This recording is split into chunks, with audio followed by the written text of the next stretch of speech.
Welcome back to Biomandscape. Today we are going to know about the photorespiration. What is it? It is a light-dependent metabolic pathway that occurs when the rubisco acts as an oxygenase and fix the oxygen instead of the carbon dioxide, and it leads to the formation of 2-phosphoglycolate. So it involves 3 organelles: the chloroplast, the peroxisome and the mitochondria. So what happens first? The oxygenation of RUBP that occurs inside the chloroplast.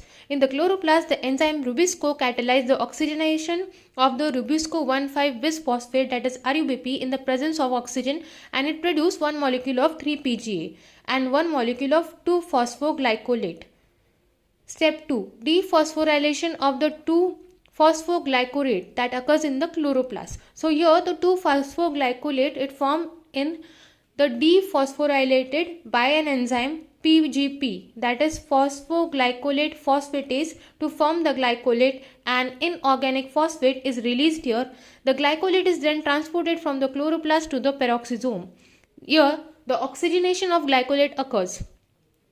The glycolate is oxidized to glycolate by an enzyme glycolate oxidase, that is GOX, and during this reaction the molecular oxygen is reduced to hydrogen peroxide, that is H2O2. So the hydrogen peroxide form is immediately broken down into water and oxygen by an enzyme catalase, and then step 4, that is transmission to form the glycine that occurs in the peroxisome, where the glycoxylate undergo transmission with glutamate as a amino donor, forming the glycine and alpha ketoglutarate, and this reaction is catalyzed by the GGT, that is glutamate glyoxylate aminotransferase. So the glycine form is transferred to the mitochondria, where the conversion of glycine to serine is occurring. So inside the mitochondria, the two molecules of glycine are converted into one molecule of serine by combining the action of the glycine decarboxylase complex, that is GDC, and serine hydroxymethyl transferase SHMT, that is serine hydroxymethyl transferase.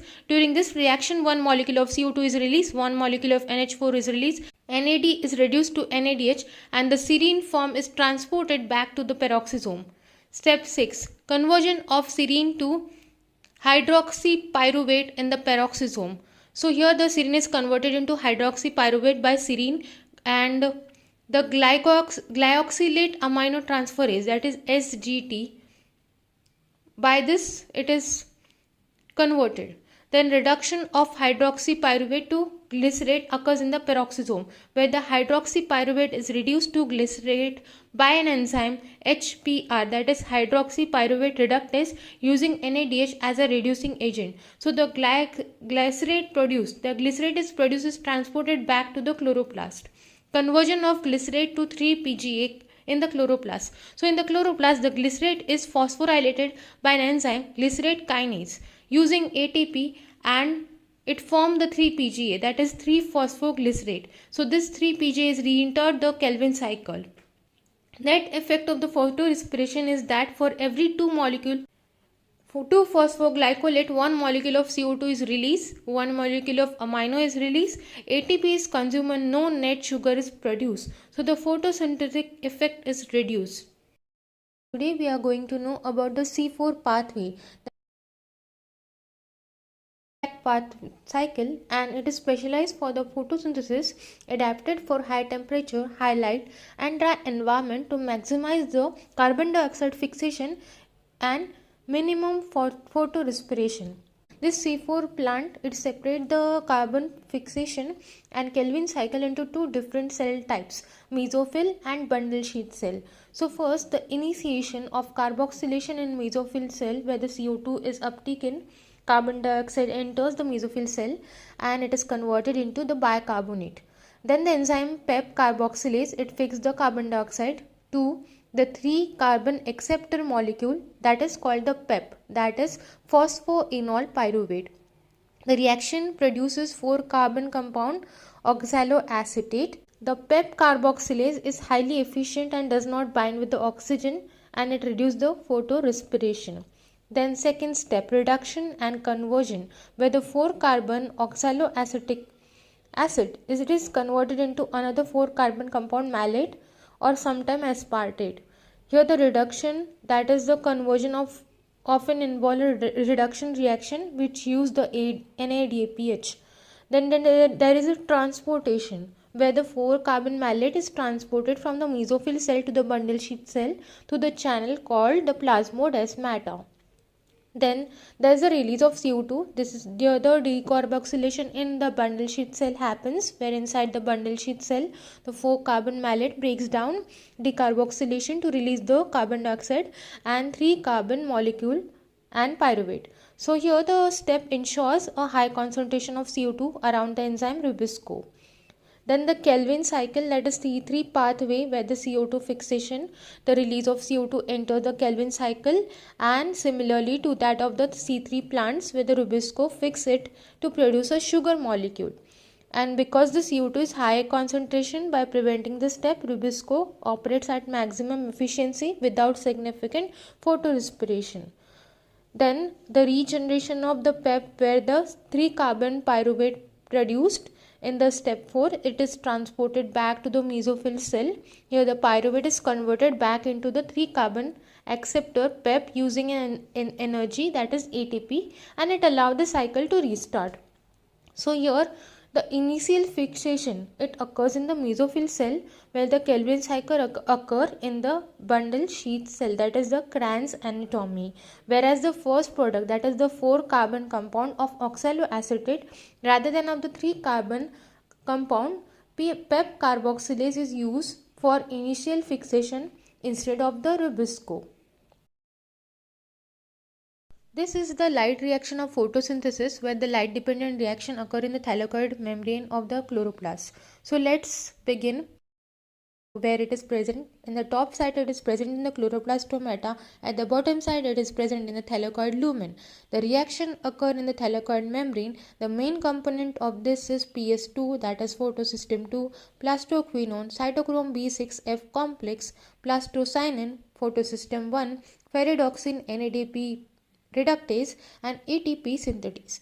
Now let's know the step-by-step process. First, the light absorption of the photosystem 2, that contain a reaction center P680, where the light hit the PS2, electron become excited, the reaction takes place, P680 plus light reaction will give the P680 excited state. The excited electron leave the PS2 and move into the electron transport chain. Photolysis of water, to replace the lost electron, water splits. The water splits into the O2 plus 4H plus 4 electron, that is the product, that is O2 is released. Hydrogen released into the thylakoid lumen, electron is replaced the PS2 electron. This process occurs in the oxygen evolving complex. Then the electron from the PS2 will move to the plastoquinone. It become reduced. Plastoquinone carry the electrons and protons to the cytochrome B6F complex. Then the cytochrome B6F complex, it transfers the electron forward and pumps the proton hydrogen into the thylakoid lumen, which result in the proton gradient building inside the lumen, and the electron then move to the plastocyanin. The plastocyanin contain copper proteins. Transfer the electrons to the photosystem 1. The light absorption by the photosystem 1, where the PS1 has reaction center P700. The light excites the electron and the electron move to the ferredoxin.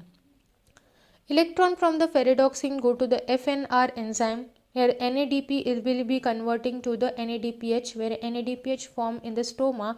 NADPH will be used in the Kelvin cycle.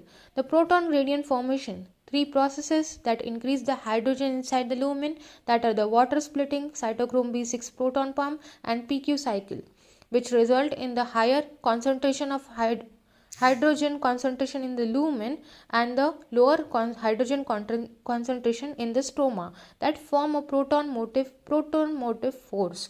Then the ATP formation, where the photophosphorylation, that is the proton that move through the ATP synthetase, and the reaction occur, ADP will be converting into ATP, and the energy source is the proton gradient, and that is known as the chemiosmosis.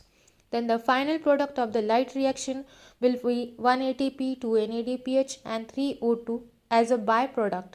ATP and NADPH are used in the Kelvin cycle, that is C3 cycle.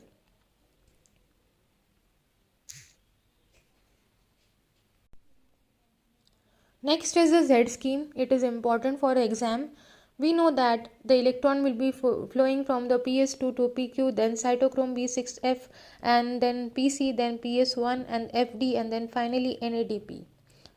Always remember that PS2 is important in water splitting, PS1 in NADPH formation, cytochrome B6F in proton pumping, and ATP synthesis in ATP formation.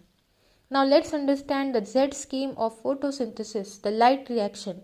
Z scheme explains the path of the electron flowing during the light reaction of photosynthesis in the thylakoid membrane. It is called Z scheme because when the electron energy leaves are plotted, the path looks like a letter Z, and it involves two photosystem PS2 and PS1. Now we know that PS2 here the reaction center is P680 and the PS1 the reaction center is P700. Again, let's know the steps. Excitation of the PS2, light striking the PS2, and the reaction center P680 absorbing the light energy, and the electron become excited and leave the PS2. Water splitting photolysis, where the PS2 replaces its lost electron by splitting the water, and the byproduct is O2 is released, hydrogen released into the lumen, electron replace the PS2 electron, and this occurs in the oxygen evolving complex. Then the electron travel through the carrier PS2 to the plastoquinone to the cytochrome B6F to the plastocyanine. Here the function is the transferring the electron, pumping the proton into the thylakoid lumen, and this create a proton gradient.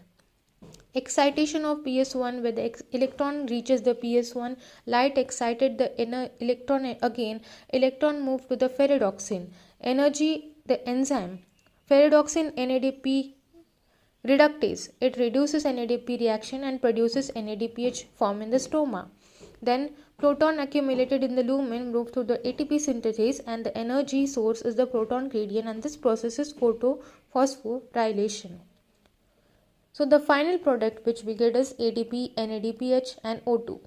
And why do we call it as a Z scheme? Because if we plot the electron energy level versus the electron transfer, the graph look like a Z. Lower energy will be having PS2 excitation, and energy rises, energy drop through the electron transport chain. Again rising the PS1 excitation, this form the Z-shaped curve.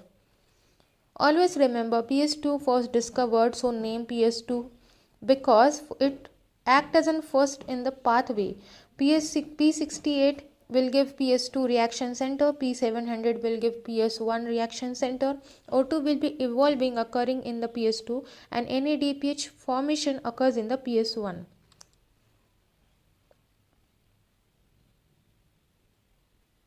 Next is the C3 pathway, where the C3 pathway, also known as the Kelvin-Benson cycle, it is the process by which the plant fixes the carbon dioxide to produce the carbohydrate. It occurs in the stroma of the chloroplast and use ATP and NADPH product in the light reaction.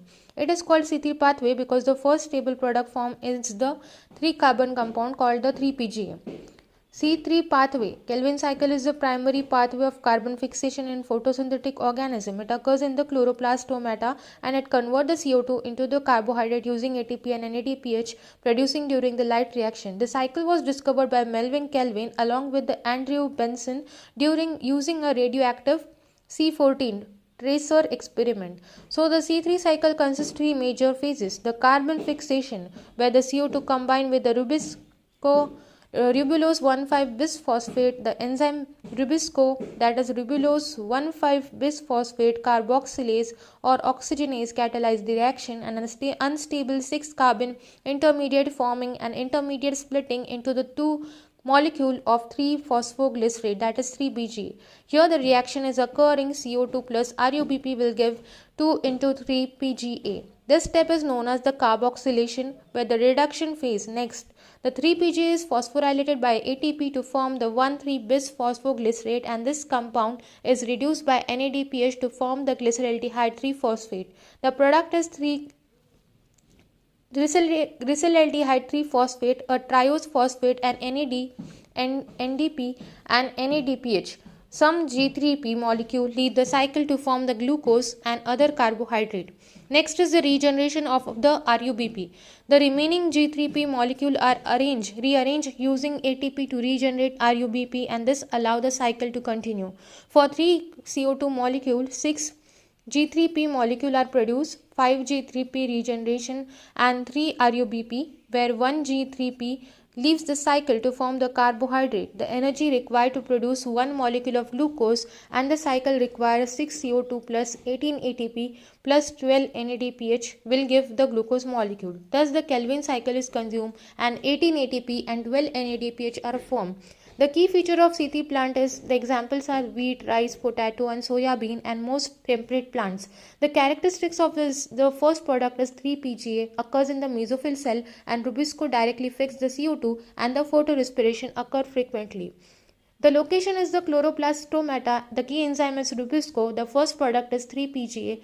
The ATP and NADPH sources the light reaction and the cycle phase, that is the carboxylation, will give reduction and then finally the regeneration. The C3 pathway, Kelvin cycle, is the biochemical process of CO2 fixation in the chloroplast stomata where the rubisco catalyzes the formation of 3-phosphoglycerate, the first stable 3-carbon compound using ATP and NADPH for the light reaction. So we can see the diagram. CAM pathway, that is crustacean acid metabolism. Now here the CAM plants separate the CO2 fixation and the Kelvin cycle by time, like a night versus day, so to conserve the water. This pathway is commonly in xerophytic plant like pineapple, cactus, agave and aloe. So like aloe vera. So the night phase where the CO2 fixation and storage occurs. During the night the stomata opens to allow the CO2 it enter while minimizing the water loss. The CO2 hydration where the CO2 enter the leaf combines with water and here the reaction occurs, that is CO2 plus the water molecule, that will give the bicarbonate plus an hydrogen ion. So the product is bicarbonate and the form that is used for the fixation. Here an enzyme is used, that is carbonic anhydrase. Then the bicarbonate react with the PEP, that is phosphoenol pyruvate. Here the enzyme PEP carboxylase is used where the PEP plus the bicarbonate is getting converted into oxaloacetate. Here the PEP carboxylase does not interact with the oxygen, so photorespiration is avoided.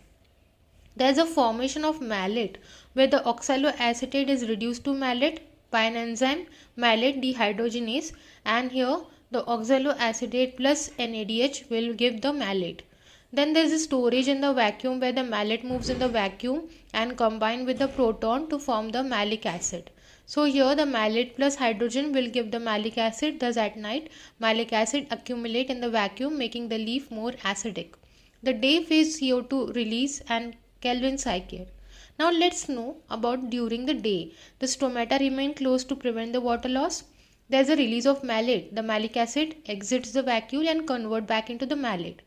Malate is broken down to release the CO2 and the possible enzymes are malic enzyme and PEP carboxylase where the malate will give pyruvate plus carbon dioxide.